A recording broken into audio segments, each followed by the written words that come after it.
Neste vídeo teremos relatos do subreddit Pais de Direitos, onde pais acham que têm um direito especial sobre os outros. Primeira história. Pais tentam chamar a polícia quando peço para eles saírem. Para fornecer um contexto, meu pai comprou uma casa pequena, 2 quartos, um banheiro, perto de uma praia da minha tia-avó, e a casa sempre esteve em nossa família. Ela está em um pequeno terreno com um quintal ao redor e um antigo galpão de metal com algumas janelas de vidro no fundo. Todos na nossa família a utilizam e alugamos quando não estamos lá. Fomos para lá neste fim de semana porque seria divertido e precisávamos nos preparar para os inquilinos. É perto de um parque comunidade com piscina, então sempre há um pouco de barulho e às vezes fica movimentado.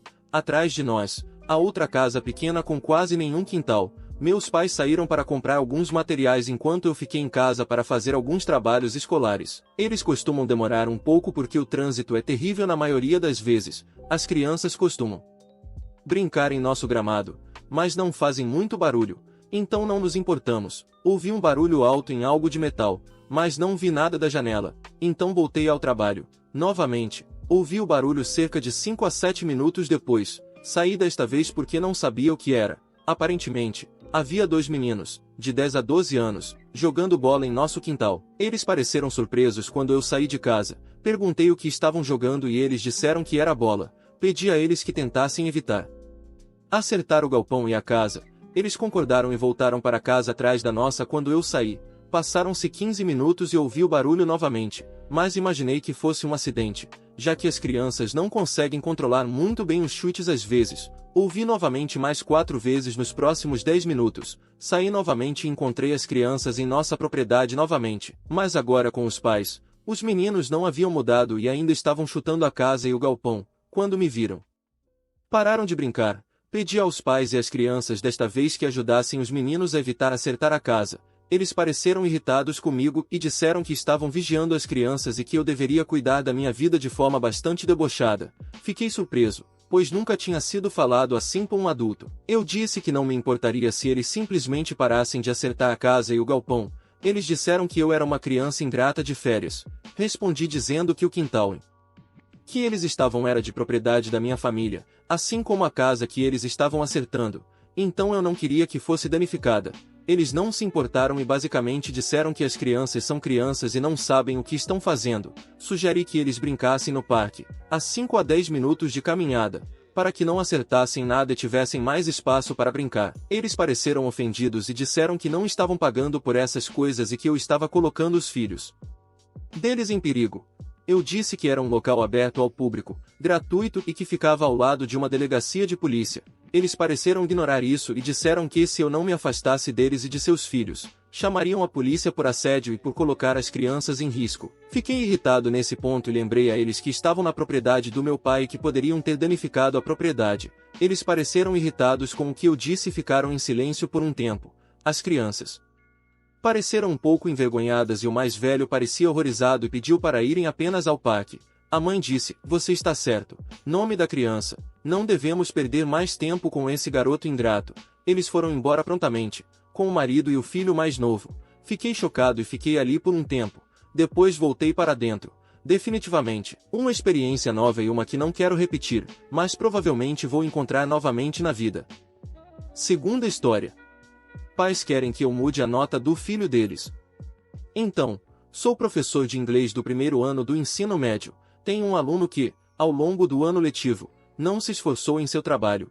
Exemplos disso são que ele só completava metade das fichas de exercícios ou não participava das atividades em sala de aula. Eu dei a ele várias chances para recuperar o trabalho e até fazer atividades extras, pois não queria ver nenhum dos meus alunos fracassar. Embora saiba que não posso evitar que todos fracassem e que eles precisam se esforçar por si próprios.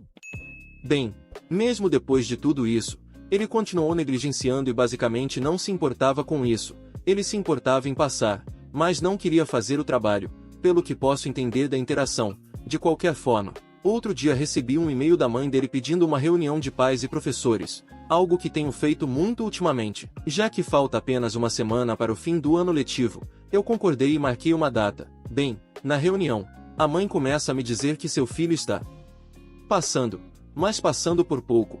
em suas outras disciplinas e ela realmente quer que ele passe em todas as matérias. Eu disse a ela que também queria que todos os meus alunos passassem porque me preocupo com o futuro de todos eles, mas ele não fez o esforço necessário para passar na disciplina. Ela então me diz que ele fez o trabalho e se esforçou no que fez na aula, e que eu deveria simplesmente ignorar todas as outras notas que o fizeram falhar para que ele possa passar. Eu disse a ela que não funcionaria assim. Talvez eu pudesse dar a ele algumas notas extras para atividades complementares, mas mesmo assim talvez não fosse o suficiente para que ele passasse. Ela então prossegue dizendo que fará as atividades extras se eu desconsiderar o resto das notas em que ele foi mal. Isso continuou por algum tempo sem muito progresso até que finalmente eu disse a ela que o melhor que eu poderia fazer era substituir uma das notas mais baixas dele pelo que ele conseguisse fazer em uma atividade extra, mas que não faria mais nada além disso. Ao que ela bufou dizendo: veremos sobre isso. Depois que ela saiu, no dia seguinte eu dei a ele a atividade extra, mas conforme o prazo para me entregar se aproxima, duvido que ele vá fazê-la e ele acabará reprovando de qualquer maneira. Terceira história. Vou tentar me reconciliar com minha mãe e o namorado dela depois que ele me tratou mal. O título basicamente diz tudo. Eu, F16, queria ter uma conversa neutra e mediada com os dois e agora nós agendamos no escritório do serviço social local. Basicamente, seremos nós três e uma pessoa neutra para moderar, para manter a paz. Informações de fundo. Algumas semanas atrás, o parceiro da minha mãe explodiu comigo enquanto eu estava discutindo um pouco com minha mãe. Ele me disse muitas coisas muito dolorosas, como que sou muito jovem para julgar qualquer coisa e como sou apenas uma adolescente mimada e reclamona. Aqui está a questão. Minha mãe costumava ser muito emocionalmente instável quando eu era mais jovem. Somente nos últimos 2 anos, mais ou menos, tem sido um pouco melhores. Sua extrema instabilidade levou ao abuso dela em relação a mim e ao meu irmão, mas especialmente em relação a mim. Ela gritava comigo por qualquer coisa que a lembrasse do meu pai. Por exemplo, os movimentos que minhas mãos faziam quando eu as via ou por usar meias durante o clima quente. Ela constantemente me dizia coisas muito sexistas, quando eu tinha cerca de 11 anos até os 13 ou 14 anos, por exemplo, como meus seios eram bonitos o suficiente para os homens e coisas desse tipo. Eu tinha 12 anos quando isso aconteceu. Ela também tinha várias maneiras de me dizer que eu era estúpida, sem esperança ou muito burra para fazer certas coisas. Você não será capaz de conseguir esse emprego. Você precisa ser educada para esse trabalho. Até tenho quase certeza de que ela me batia quando eu era pequena. Mas essas memórias são muito vívidas e eu odeio falar sobre isso. Ela nunca se desculpou. É por isso que frequentemente entramos em discussões e brigas. E agora o namorado dela, que é o típico tipo de cara que acha que jovens não sabem de nada, está me dizendo que eu não deveria ficar brava com tudo isso que aconteceu. Ele me disse que eu não faço ideia de quem é minha mãe e que não tenho permissão para sentir raiva pelas coisas que aconteceram. Ele continuou dizendo coisas como quando eu era jovem, também achava que sabia de tudo. Claramente, ele ainda acha que sabe de tudo. Haha. Enfim, eu estive relaxando na casa do meu pai depois de tudo isso. Agora nós, minha mãe e eu, finalmente agendamos essa conversa. Eu realmente espero que esse ambiente controlado me ajude a dizer ao namorado da minha mãe que ele não tem o direito de se envolver no drama e como ele realmente me machucou depois de todas as coisas que ele disse. Deseje-me sorte. Quarta história. Avô exige que eu cuide dele. História. Meu avô narcisista é alcoólatra, 70 a mais, que abusava de sua esposa e falava mal de todos os parentes e vizinhos, nunca ajudando ninguém quando estava saudável. Se viu em uma situação difícil alguns anos atrás, quando minha avó quebrou o quadril e começou a mostrar sinais de amnésia, enquanto ele mesmo estava se recuperando de uma cirurgia. Nessa época, ele havia alienado todos e apenas minha mãe suportava ele, meu pai, você sabe. Durante esse período, eu estava em casa durante uma pausa e o visitei com meus pais. Durante a visita, ele exigiu que eu ficasse lá e cuidasse deles. Não pediu ou perguntou, exigiu. Quando educadamente recusei, ele começou a gritar comigo dizendo como eu era ingrata, já que ele cuidou de mim na minha infância. Ele gritou tanto que acabei chorando.